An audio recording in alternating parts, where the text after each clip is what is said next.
सभी पत्रकार बंधुओं को नमस्कार। कल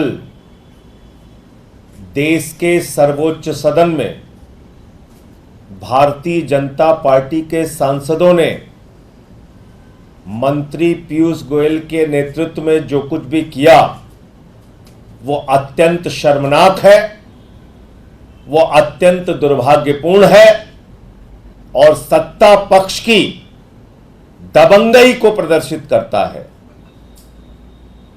वो दबंगई क्यों की गई,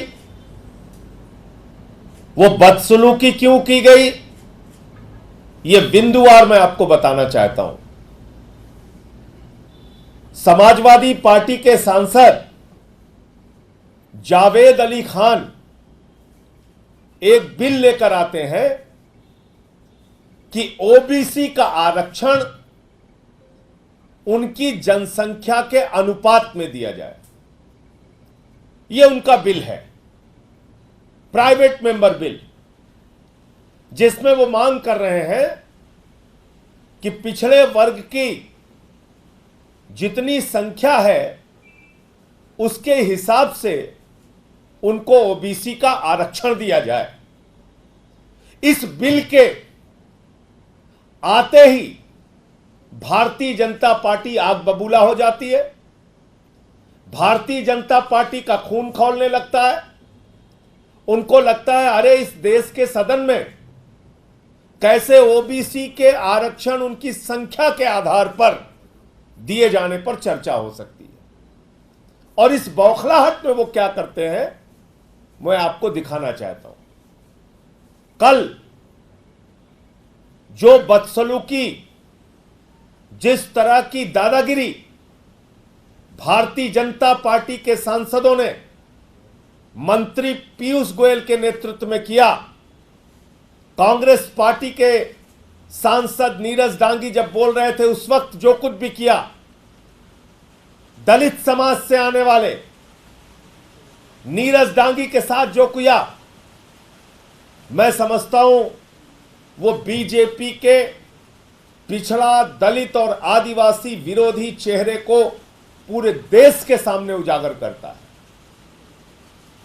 मैं पूछना और कल अगर सभापति महोदय नहीं होते, अगर चेयरमैन साहब हस्तक्षेप नहीं करते, तो इतना उत्तेजित हो चुके थे बीजेपी वाले और खुद मंत्री पीयूष गोयल कि शायद वो मारपीट भी करते सदन के अंदर। ये तो बीच में चेयरमैन महोदय ने हस्तक्षेप किया, तब जाकर स्थिति किसी तरह से नियंत्रित हो पाई। आप पिछड़ों से इतनी नफरत क्यों करते हैं? मैं भारत के प्रधानमंत्री से पूछना चाहता हूं, बीजेपी के अध्यक्ष जेपी नड्डा जी से पूछना चाहता हूं, मैं मोदी जी से पूछना चाहता हूं, जातीय जनगणना क्यों नहीं होनी चाहिए? जितनी जनसंख्या पिछड़े वर्ग के लोगों की है उस अनुपात में उनको आरक्षण क्यों नहीं मिलना चाहिए? और इस पे अगर चर्चा और बहस हो रही है तो आपके सांसद लोगों के साथ बदसलूकी करेंगे, बदतमीजी करेंगे, उनको बोलने नहीं देंगे। ये कैसे आप सदन की कार्रवाई चलाना चाहते हैं? मैं पहला वीडियो दिखाना चाहता हूं। कांग्रेस पार्टी के सांसद नीरज डांगी जब ये ओबीसी बिल पे बोल रहे थे तो उनके साथ बीजेपी के लोगों ने क्या किया, ये आप देखिए ध्यान से।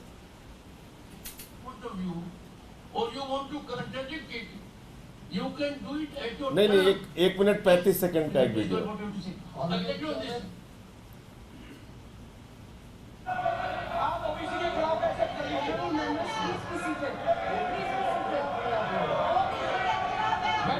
ये देखिए पूरी बीजेपी खड़ी है।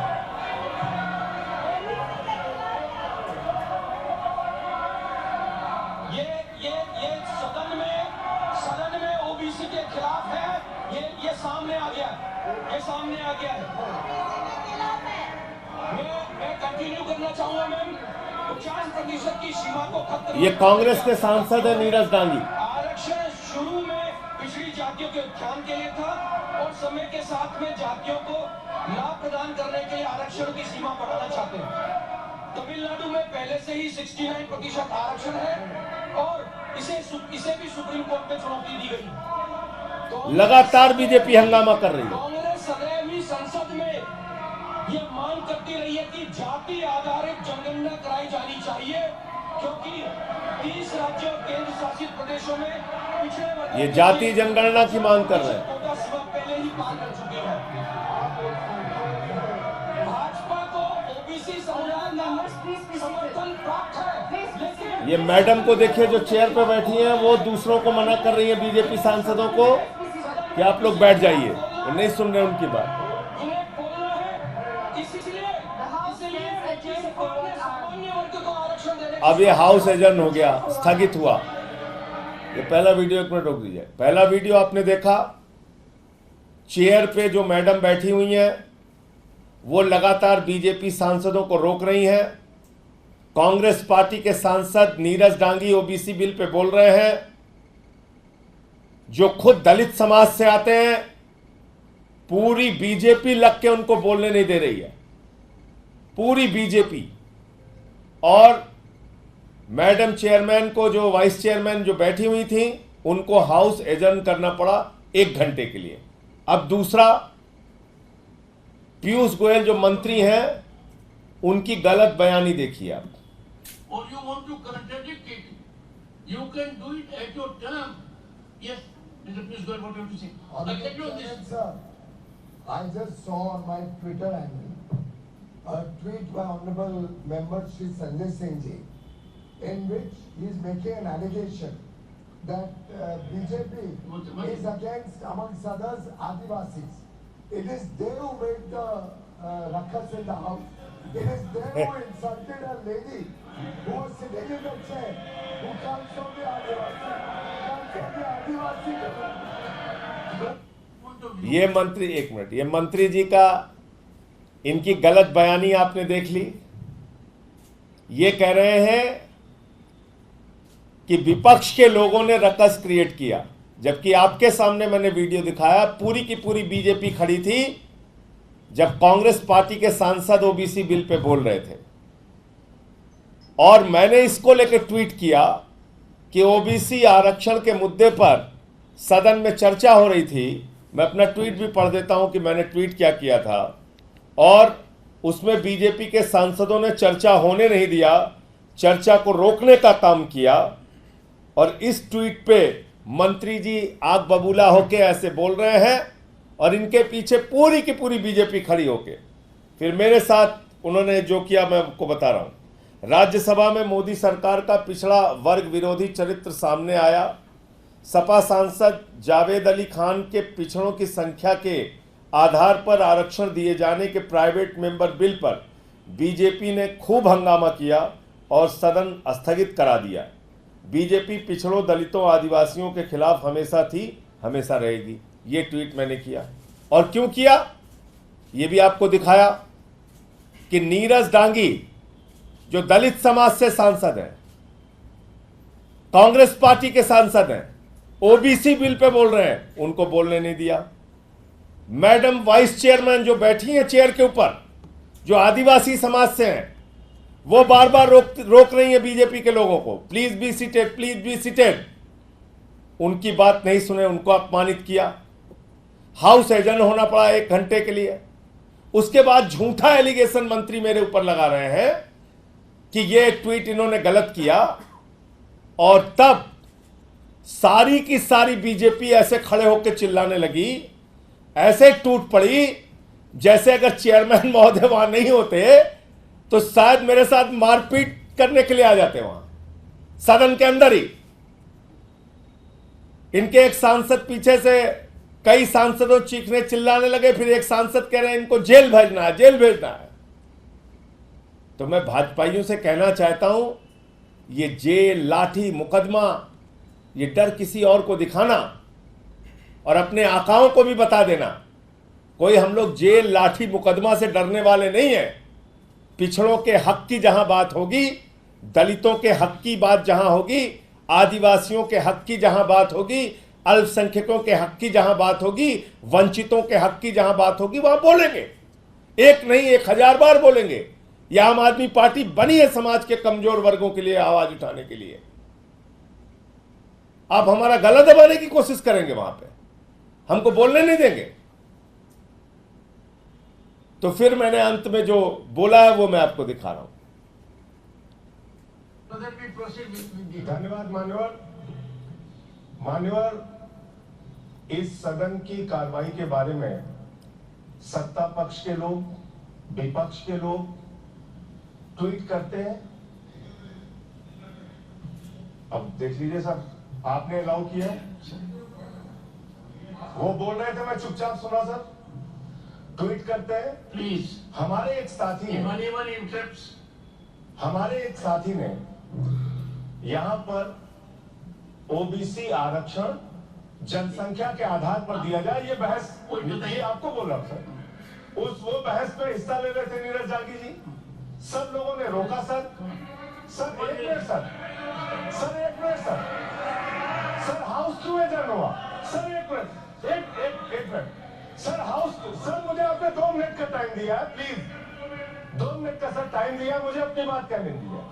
इन लोगों ने रोका, हाउस एडजर्न हुआ सर।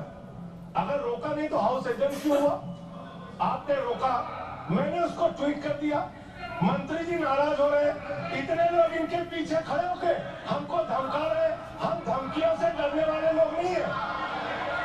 आप जेल भेजने की धमकी दे रहे हैं आपके सामने सर, उधर से कह रहे हैं इनको जेल में भेजा जाएगा। अरे भेजो जेल में भेजना चाहते हो भेजो। ये वाजपेयी जी हमारे राज्य से आते, कहते इनको जेल में भेजा जाएगा। अरे भेजो जेल में। जेल से कौन डरता है? किसको डरा रहे हो आप जेल से भाई? आप भेजिए जेल में। सर यही सदन से जेल भेज दीजिए सर, सदन से जेल भेज दीजिए। जेल से डराइए मत, मैं सीधे कह रहा हूँ, सदन से जेल भेज दीजिए। आप सरकार में, सत्ता में, आप जेल भेजना चाहते हो। आप लोग चिल्ला रहे जेल भेजेंगे, जेल भेजेगा, यही से भेजिए। okay. अगर Neeraj ji, Mr. Neeraj Gandhi, please start the debate. अंतिम Okay, अंतिम लाइन। One second, अंतिम लाइन।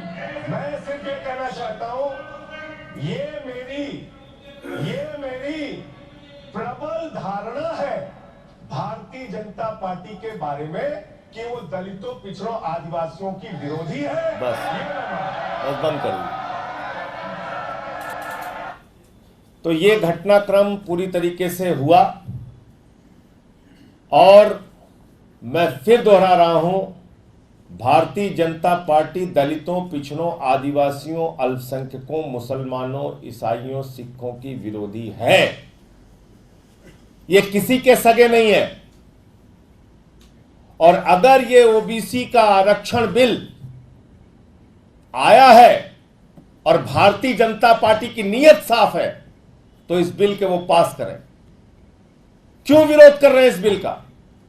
अगर बीजेपी की नीयत ठीक है, आप हमको जेल में भेजना चाहते हैं भेजिए, फांसी चढ़ाना चाहते हैं चढ़ाइए, लाठी चलाना चाहते हैं चलाइए, लेकिन ये बिल देश के पिछड़े वर्ग के लोगों के हित में है और इस बिल का समर्थन एक नहीं 1000 बार करेंगे। और हमारे किसी भी साथी सांसद को, भाजपाइयों को कान खोलकर सुन लेना चाहिए, जब तक मैं सदन के अंदर हूं, हमारे किसी भी विपक्षी सांसद को, चाहे वह कांग्रेस पार्टी का हो, चाहे वह समाजवादी पार्टी का हो, सीपीएम का हो, सीपीआई का हो, आरजेडी का हो, शरद पवार जी की पार्टी का हो या शिवसेना का हो या टीएमसी का हो, किसी भी पार्टी के सांसद को या डीएमके का हो, रोक टोक करोगे, जबरदस्ती करोगे तो उसके खिलाफ बोलूंगा, उसके खिलाफ आवाज उठाऊंगा। और ये बंदर घुड़की हमने बहुत देखी है तुम लोगों की, इसके चक्कर मत पड़ना। अगर तुम्हारी नीयत साफ है, मैं प्रधानमंत्री नरेंद्र मोदी जी से कहना चाहता हूं, मोदी जी अगर आपकी पार्टी की और आपकी नीयत साफ है तो इससे बढ़िया और अच्छा बिल कोई नहीं आ सकता। इस बिल को पास कीजिए, आप इसको पास कीजिए। जनसंख्या के आधार पर ओबीसी का आरक्षण होना चाहिए। कराइए देश के अंदर जातीय जनगणना, पता कीजिए कितने ओबीसी समाज के लोग हैं और उसके आधार पर आप आरक्षण पास कीजिए। इस बिल का विरोध करके भारतीय जनता पार्टी ने अपने काले चेहरे को पूरे देश के सामने बेनकाब किया है। ये दिखाया है कि किस तरीके से वो एक इतने शानदार और अच्छे बिल का विरोध करने के लिए आमादा हैं जो पिछड़े समाज के हक में है। कब से लड़ाई लड़ी जा रही है इसकी, कब से आवाज उठाई जा रही है। बाबा साहब डॉक्टर भीमराव अंबेडकर जी हों या डॉक्टर लोहिया हों या तमाम वो नेता समाजवादी जिन्होंने नारा लगाया था एक जमाने में, बहुत पहले नारा लगाया था, सन सोपा ने बांधी गांठ पिछड़े पावे 100 में 60। 1931 के बाद आपने जातीय जनगणना नहीं कराई। बताइए कैसे पता चलेगा किस वर्ग की कितनी संख्या है, कितनी हिस्सेदारी होनी चाहिए। और इस बिल का खुलेआम बेनकाब हो गई है बीजेपी, खुलेआम विरोध कर रही है सदन के अंदर। मैंने आपको ये पूरा मामला दिखा दिया। अब आपको कुछ आंकड़े बताना चाहता हूं जो आपकी जानकारी के लिए बहुत जरूरी है। ये भारत सरकार का रिप्लाई है। ये उच्च न्यायालय में जजों की क्या संख्या है जाति के आधार पर। अब आपको मैं सुनाता हूं इसको। ये सरकार का जवाब है। वर्ष 2018 से नियुक्त उच्च न्यायालय के 661 न्यायाधीशों में 21 अनुसूचित जाति, 12 अनुसूचित जनजाति, 78 पिछड़ा वर्ग, और इसमें इन्होंने गलत लिखा है, संख्या होगी 550 सामान्य वर्ग। यानी सामान्य वर्ग से 550 जज है 2018 के बाद जो नियुक्त हुए हैं हाई कोर्ट के अंदर। ओबीसी से 78 है, एसटी से, शेड्यूल ट्राइब से 12 है, और एससी से, शेड्यूल कास्ट से 21 है। ये है, ये मेरा जवाब नहीं है, मोदी जी की सरकार का जवाब है। यह है, इसलिए ये लोग विरोध कर रहे हैं। जब हमने पूछा कि क्या जुडिशरी में आरक्षण की व्यवस्था लागू करने की कोई योजना है, मंत्री जी का जवाब है, वो वीडियो आप लोगों ने देखा होगा, उन्होंने कहा साफ साफ कहा नहीं। चलिए ये भी बात, ये अलग हो गया। अब आते हैं दिल्ली विश्वविद्यालय और देश भर के विश्वविद्यालयों के बारे में। अब देश भर के विश्वविद्यालयों की जो हकीकत है, क्यों ये लोग ओबीसी आरक्षण का विरोध कर रहे हैं, ये समझिएगा आप लोग। जो देश भर में केंद्रीय विश्वविद्यालय में 2020 तक का आंकड़ा है, उसके बाद और स्थितियां बदली होंगी। एससी कैटेगरी में प्रोफेसर स्वीकृत पद, एससी कैटेगरी में प्रोफेसर स्वीकृत पद 297। मौजूदा लोग जो कार्यरत हैं 51, खाली पद 246, प्रतिशत में 82.82%। पूरे देश भर के विश्वविद्यालयों में एससी समाज के लिए जो पद आरक्षित है उसमें से 82% पद खाली है, उसको भरा नहीं गया। एसटी, शेड्यूल ट्राइब स्वीकृत पद 133, मौजूदा जो लोग कार्यरत हैं मात्र 8, खाली पद 125, प्रतिशत में 93%। देश भर के विश्वविद्यालयों में 2020 तक शेड्यूल ट्राइब में जिन लोगों के पद स्वीकृत हैं, जितने पद स्वीकृत हैं उसमें से 93% खाली है। ओबीसी स्वीकृत पद 269, मौजूदा कार्यरत मात्र 9, खाली पद 260,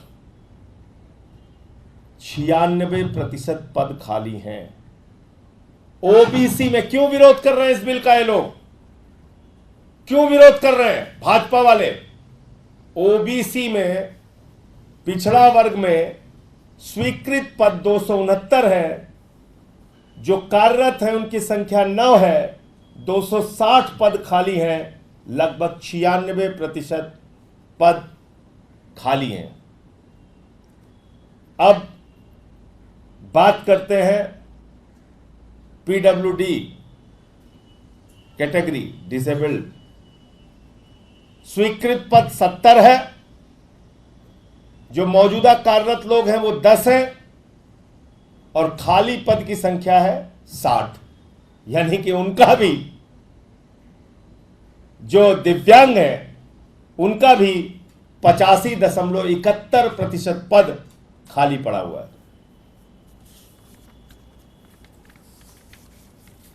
ये हो गया। अब असिस्टेंट प्रोफेसर और एसोसिएट प्रोफेसर का 2 आंकड़ा और आपको बताऊंगा। असिस्टेंट प्रोफेसर में देश भर के 40 केंद्रीय विश्वविद्यालयों में, ये भी 40 केंद्रीय विश्वविद्यालयों के स्वीकृत पद थे, ये भी 40 केंद्रीय विश्वविद्यालयों के स्वीकृत पद हैं। असिस्टेंट प्रोफेसर में शेड्यूल कास्ट के लिए, अनुसूचित जाति के लिए स्वीकृत पद 1352 है। मौजूदा जो कार्यरत लोग हैं वो 975 हैं, खाली पद 377 है, और प्रतिशत में इसकी संख्या 27.92 है। यानी कि 27% पद एससी के असिस्टेंट प्रोफेसर में खाली हैं। एसटी स्वीकृत पद 696, मौजूदा कार्यरत 463, खाली पद 233, यानी शेड्यूल ट्राइब में 33.4% पद खाली है। ओबीसी स्वीकृत पद 2178, मौजूदा जो कार्यरत हैं वो 1267, और खाली पद 911, 41.82% पद असिस्टेंट प्रोफेसर की पोस्ट पे खाली है। जो दिव्यांग लोगों के लिए आरक्षित पद है, स्वीकृत पद है 308, मौजूदा कार्यरत 151, खाली पद 157, यानी कि 50% पद खाली है, जो डिसेबल्ड, दिव्यांग उस कैटेगरी में आते हैं जिनको आरक्षण मिलता है। अब आ जाइए एसोसिएट प्रोफेसर। एसोसिएट प्रोफेसर में एससी कम्युनिटी के 602 स्वीकृत पद हैं, 141 लोग काम कर रहे हैं, 661 पद खाली है, 76% पद खाली है। एसटी में, शेड्यूल ट्राइब में 286 पद स्वीकृत है, 40 लोग काम कर रहे हैं इस कैटेगरी से, 246 पद खाली है, 86.01% पद खाली है। ओबीसी में 544 स्वीकृत पद है, 31 लोग काम कर रहे हैं, 513 खाली पद है, 94% पद खाली है ओबीसी कैटेगरी में एसोसिएट प्रोफेसर के। पीडब्ल्यूडी कैटेगरी दिव्यांगों के लिए 132 पद स्वीकृत है, 13 लोग काम कर रहे हैं, 119 पद खाली है, 90% पद खाली है। ये पूरी सच्चाई है, इसलिए ये ओबीसी आरक्षण का विरोध कर रहे हैं। इनको ओबीसी के, और तब मैं अगर कहता हूं कि भारतीय जनता पार्टी दलितों, पिछड़ों, आदिवासियों और इसके साथ एक और जोड़ देता हूं कैटेगरी, दिव्यांगों तक की विरोधी है, उनका भी हक मारा है। ये तो मैंने खाली एक आंकड़ा दिया है विश्वविद्यालयों का। और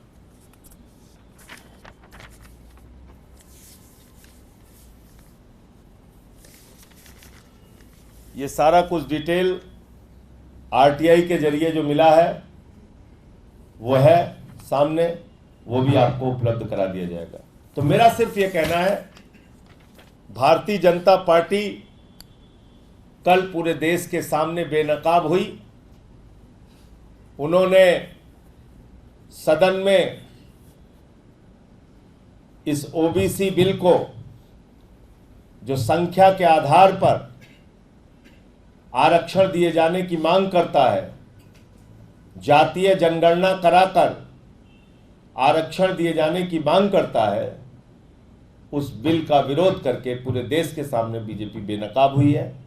ये बातें आपको कहनी थी। और एक जो जानकारी आपको कल हमारे महामंत्री ने दिया होगा, संदीप पाठक जी ने, 30 तारीख को अरविंद केजरीवाल जी की रिहाई की मांग को लेकर और उनकी बीमारी के सवाल को लेकर, जिस तरह से उनको जेल में प्रताड़ित किया जा रहा है और उनकी शुगर लेवल कई बार 50 से नीचे या 50 के आसपास पहुंची, जो खतरनाक स्थिति है। 70 से नीचे, 80 से नीचे ही अगर शुगर जाती है तो वो खतरनाक स्थिति होती है। उनकी शुगर तो कई बार 50 से नीचे जा चुकी है। इन सारे सवालों को लेकर 30 तारीख को जंतर मंतर पे धरना होगा, जिसमें इंडिया गठबंधन के तमाम नेता शामिल होंगे। कौन कौन नेता आ रहे हैं ये भी बता दीजिए। वो सबसे बातचीत चल रही है। जब पूरी एक लिस्ट बन जाएगी फिर उसके बाद उसकी जानकारी आपको देंगे। एक सवाल और, नीति आयोग की बैठक चल रही है, ममता बनर्जी बैठक छोड़ के बाहर आ गई हैं और उन्होंने मीडिया में जो वक्तव्य दिया है वो पढ़कर आपको सुना रहा हूँ। उन्होंने आरोप लगाया है कि उनको बोलने नहीं दिया गया, 5 मिनट का उन्हें समय दिया गया और उन्होंने कहा है कि अपोजिशन की तरफ से इकलौती सीएम थी और ये अपमानजनक है कि उन्हें बोलने नहीं दिया जाए। नहीं, ये पूरे विपक्ष का अपमान तो करने पे आमादा है ही। ईडी सीबीआई का दुरुपयोग करके सबको जेल में भेजते हैं, जांच एजेंसियों का दुरुपयोग करके जेल में भेजते हैं। तो ममता जी का जो बयान है वो 100% अपनी जगह सही है। और इसीलिए कल भी जब आप लोग पूछ रहे थे तो मैंने आपको ये बात कही थी कि जब संसद में विरोध हुआ कि राज्यों के साथ भेदभाव किया गया है बजट में, कई राज्यों का नाम तक नहीं लिया गया, कोई धन आवंटित नहीं किया गया जिस हिसाब से उनको जरूरत थी, तो ये भेदभाव के खिलाफ जो प्रदर्शन हुआ था उसमें टीएमसी भी शामिल हुई थी। तो ऐसी स्थिति में अगर आज वो गई हैं तो इसके पीछे सच्चाई जानने का उनका मकसद हो सकता है। वो गई, सच्चाई से रूबरू हुई और उन्होंने आके जो वक्तव्य आपके सामने दिया है वो सच्चाई है। संजय जी, हरिद्वार का मामला आया, हालांकि बाद में वो चदरें हटा दी गई। कुछ माइनॉरिटी के जो रिलीजियस जगह हैं वहाँ पर सफेद पर्दा लगा दिया गया कि स्मूथली और law and order situation disturb ना हो। उसके बाद में हालांकि पुलिस ने हटा दी थी बाय मिस्टेक। देखिए, मुझे समझ में नहीं आता कि बीजेपी के मन में क्यों ये धारणा है कि हिंदू समाज के लोग दूसरे किसी वर्ग के, किसी धर्म के, चाहे वो मुसलमान हो, चाहे सिख हो, चाहे ईसाई हो, उनके धर्म स्थल को हम देख नहीं सकते या उनके सामने से हम गुजर नहीं सकते या उनके सामने से गुजरकर हम कोई अपना प्रयोजन नहीं कर सकते। ऐसा पता नहीं क्यों बीजेपी के लोग सोचते हैं, मुझे नहीं मालूम। मैं सिर्फ ये कहना चाहता हूँ, अब तो सुप्रीम कोर्ट तक ने आपको फटकार लगा दिया। क्यों आप लोग ये करने पे आमादा है? क्यों रोज ऐसी चीज़ें करते हैं? इससे कोई फ़ायदा नहीं है।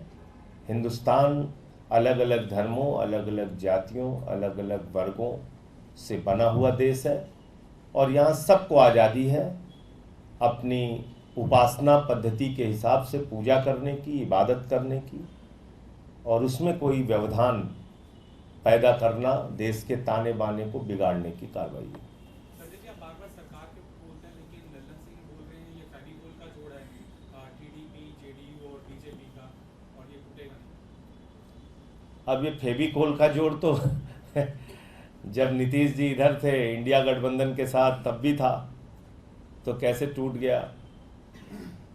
कैसे टूट गया? तो ये जोड़ तोड़ चलता रहेगा। मैं तो सिर्फ इतना कहना चाहता हूँ, देखते रहिए। ये जो घोषणाएं बिहार के लिए भी हुई हैं, ये कितना ज़मीन पे उतर के आएंगी मुझे नहीं मालूम, क्योंकि 9 साल पहले ही 1,25,000 करोड़ रुपए घोषित कर चुके थे। तो कितना वो ज़मीन पे उतर आएगा नहीं पता। तो इसलिए ये फेविकोल का जोड़ जल्दी ही तोड़ मोड़ होगा, आप देखिएगा। योगी योगी आदित्यनाथ ने कल समीक्षा बैठक की थी, दोनों डिप्टी सीएम मौजूद नहीं थे उत्तर प्रदेश में। आज देखिए, वो दोनों डिप्टी सीएम की कोई गलती नहीं है। कल से आप लोग बार बार पूछ रहे हैं, मैं बार बार इस बात को दोहरा रहा हूं। ये खेल प्रधानमंत्री नरेंद्र मोदी का है योगी सरकार के खिलाफ। आप लोग क्यों नहीं समझ रहे हैं? ये कतई कोई ऐसी बात नहीं है कि जिसमें योगी आदित्यनाथ के खिलाफ वो दोनों उप मुख्यमंत्री हैं जिसका जिक्र आप कर रहे हैं। उनको जो निर्देश दिया जाता है ऊपर से, वो अपना खेल करते हैं। अखिलेश जी ने कहा था वाईफाई, और आपने देखा होगा केजरीवाल साहब पहले ही बोल के गए थे कि 2 महीने के अंदर योगी आदित्यनाथ जी को हटा दिया जाएगा मोदी सरकार के द्वारा। वही प्रयास शुरू हो गया।